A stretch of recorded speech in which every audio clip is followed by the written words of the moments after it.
ಒಂದು ಸಾರಿ ಸತ್ಯ ಮತ್ತು ಸುಳ್ಳು ಇಬ್ಬರು ಜೊತೆಲಿರ್ತಾರಂತೆ. ಸುಳ್ಳು ಸತ್ಯನ ಬಾ ಇಬ್ಬರು ಜೊತೆಲಿ ಸೇರಿ ಸ್ನಾನ ಮಾಡೋಣ ಅಂತ ಹೇಳುತ್ತಂತೆ.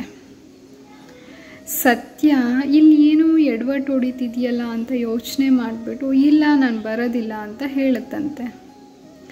ಆಗ ಸುಳ್ಳು ಇಲ್ಲ ಬಾ ನೋಡು ನೀರೆಷ್ಟು ಫ್ರೆಶ್ ಆಗಿದೆ, ಚೆನ್ನಾಗಿದೆ, ಸ್ನಾನ ಮಾಡಿದ್ರೆ ಫ್ರೆಶ್ ಅಂತ ಫೀಲ್ ಆಗುತ್ತೆ ಅಂತ ಏನೇನೆಲ್ಲ ಕನ್ವಿನ್ಸ್ ಮಾಡುತ್ತಂತೆ.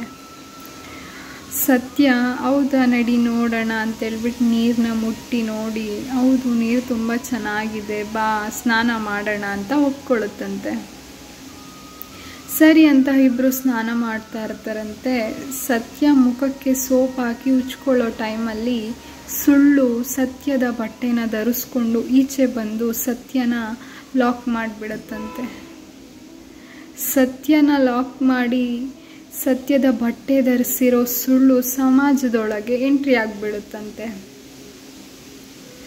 ಸತ್ಯದ ಬಟ್ಟೆ ಧರಿಸಿರೋ ಸುಳ್ಳನ್ನು ಸಮಾಜ ಒಪ್ಕೊಳ್ಳುತ್ತಂತೆ, ಗೌರವ ಕೊಡುತ್ತಂತೆ, ಸನ್ಮಾನನೂ ಮಾಡುತ್ತಂತೆ. ಇನ್ನು ಒಳಗಡೆ ಲಾಕ್ ಆಗಿರೋ ಸತ್ಯ ಏನೇನೆಲ್ಲ ಪ್ರಯತ್ನ ಪಟ್ಟು ಈಚೆ ಬಂದು ಸಮಾಜದೊಳಗೆ ನಿಂತ್ಕೊಂಡಾಗ ನಿರ್ವಸ್ತ್ರವಾಗಿರೋ ಸತ್ಯವನ್ನು ಸಮಾಜ ಒಪ್ಕೊಳ್ಳೋದಿಲ್ವಂತೆ, ಅವಮಾನ ಮಾಡುತ್ತಂತೆ, ಬಹಿಷ್ಕಾರ ಮಾಡುತ್ತಂತೆ.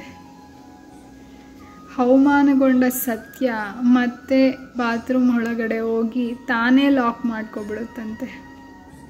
ನಾಚಿಕೆಯಿಂದ ಇನ್ಯಾವತ್ತೂ ಸಮಾಜದೊಳಕ್ಕೆ ಸತ್ಯ ಬರಲೇ ಇಲ್ವಂತೆ.